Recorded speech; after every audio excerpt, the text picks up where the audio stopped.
Hello, I'm delighted to present to you today my final design for Kelblay Hospice.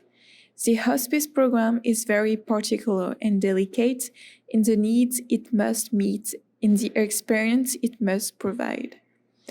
In the last moments of life, two primary needs are heightened: a medical need to provide the least physically painful and possible, and a psychological, relational need to feel good with one's loved ones and environment. A hospice must meet both of these needs. Thus, the hospice is both a medical institution managing the staff that ensures its functioning, but also a place offering the warmth of a home. It is therefore a project where the spatial organization, the form, the symbolism, and all the architectural elements have a capital importance for the specific needs surrounding the dying experience. On the screen are displayed the 8 therapeutic goals of hospice care environment according to Sharon Carter and Kate Dasmore. The given site is located in the city of Brampton. Currently, the site is somewhat removed from the activity of the city, but there are real estate developments planned around the site. Therefore, it was important to design the future building to fit and participate in a future urban environment. To begin the design of the project, I started with the site analysis done by the class. In this analysis, I focused on two main pieces of information. The first one, the proximity to Bramley Road offers the site good accessibility, but serves it by creating strong noises and visual nuisance. The second, the site has the incredible chance to give directly on the green belt. This proximity provides the site with great sensory qualities, such as view, calm, smell of nature, that are essential for a hospice. So this analysis of the context gave birth to the logic of the project's implementation and its spatial organization. So the general organization of this hospice of my project is as follows. On Bramley Road is concentrated on 2 floors, the common spaces, offices and technical area. This part of the program is the part that most reflects the institutional aspect of the building. This positioning allows for efficient access to the building for visitors, staff and deliveries, but also forms a sound and visual barrier that protects the rest of the site from road nuisance. In addition, the common spaces open onto both the patio and an outdoor space overlooking the street. In this way, the building offers the city a street frontage that has the potential to come alive as the hospice lives. Secondly, access to nature and quietness being one of the priorities for the hospice environment, I decided to place the recent residential suites facing the green belt. The functioning between the nursing station and the residential suites is one of the most important parts of the hospice. The station is strategically placed in the center of all the rooms that are spread over 3 wings, making their distribution more efficient for the staff. But also in addition, the nursing station is the focal point of the program and is therefore symbolically and strategically placed at the center of the building, at the intersection of the 3 extra spaces. The project has 3 distinct outdoor spaces. Each space has a specific function. The patio is created to provide the entire program with direct visual access to nature. The landscape treatment is more abstract in order to encourage spiritual reflection or a moment of calm in the life of the hospice. The shape of the patio also allows for efficient organization of the hospice, avoiding dead-end corridors. Each suite has its own outdoor space. These private gardens open directly into the green belt and invite the green belt to permeate the seats.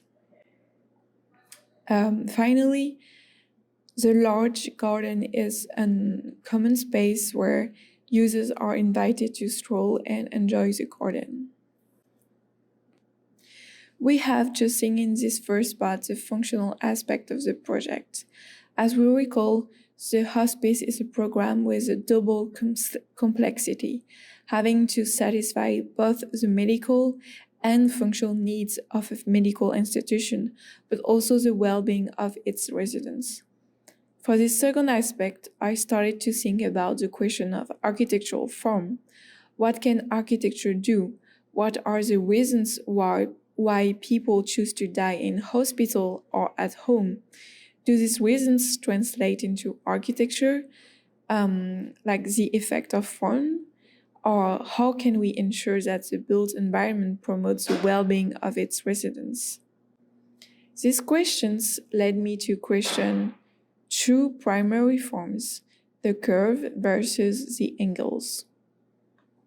Contrary to the angles, which symbolize the efficiency of space and profitability, the curve is for me an organic form which refers to notions like nature, fluidity, and or astonishment even. And in a more scientific way this time, a study conducted by the University of Toronto showed that humans would tend to prefer curved objects and spaces rather than sharp lines. For several reasons, we would find curves more beautiful and reassuring. The design is based on a simple principle: to work with curves in spaces whenever they are associated with nature. The spatial and psychological qualities of curve are used in the shape of the building to offer residents the most organic care environment possible. The more pragmatic spaces, such as the technical spaces and the offices, follow a rectilinear logic. The end of life is a story of passage, as much for the dying as for those who accompany them. The passage is reflected in my project by the notion of path and threshold. On the scale of detail, the threshold is materialized by a work on thickness. The threshold is a physical and mental space between an inside and an outside. Thickness gives the space a complexity that opens up possibility. Suddenly it's no longer just inside versus outside, but there is this in-between space nestled in the thickness. This in between is a space to be learned. It's paradoxical and to be defined. It is the meeting point between the opening and the closing of the limits. It contains the two words that at the same time and where they also mix.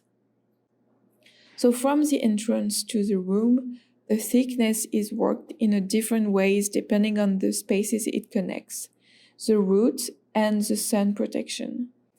From Brameley Road, the thickness of the facade is accentuated and closed. It is protective, reassuring. It welcomes the visitor by a slight inclination that invites him to pass through. Once cut from the street by the first thickness, the second limit opens widely towards the patio in contrast. One enters the sanctuary. Arriving in the corridor of the residential part, we feel that the thickness is worked in correspondence with the rooms.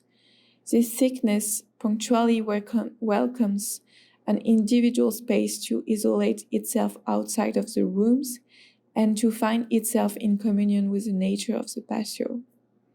Finally, the thickness of the boundary between the room and the flamboyant nature of the green belt is wide open, allowing in its dimension to rest, sit, reflect, to be both in the protective environment of the room and the soothing nature. This succession of thicknesses is reflected in the logic of spatial and spiritual journey of residents and visitors. As mentioned earlier, the residential suite is thought of as a complete entity from one layer to another, from the patio to the green belt. Upon arrival in the corridor, the visitor is invited to begin his ritual. He takes off his coat, he prepares himself. He has not yet entered the room that he began his visit.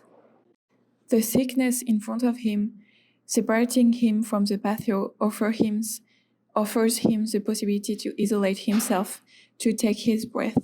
This space is both open and closed. According to the positions and the needs of each one feels belonging to the corridor or to the nature of the patio. Once inside the room, the gaze escapes directly to the nature of the green belt in the light coming from the zenithal opening, giving a sense of the sun's path. The thickness of the boundary between the exterior and interior gives the space a comfort and warmth accentuated by the martiality of the wood. This thickness is appropriable by the decoration but also with the uses. This same thickness turns towards the outside to offer a place to sit, enjoy the access to the green belt and find intimacy with oneself or one's loved ones. In conclusion, my project humbly attempts to give the opportunity to the resident to die in the light of life and to their loved ones to inspire them to cross over as a hand held out to hope and life. Thank you for your listening.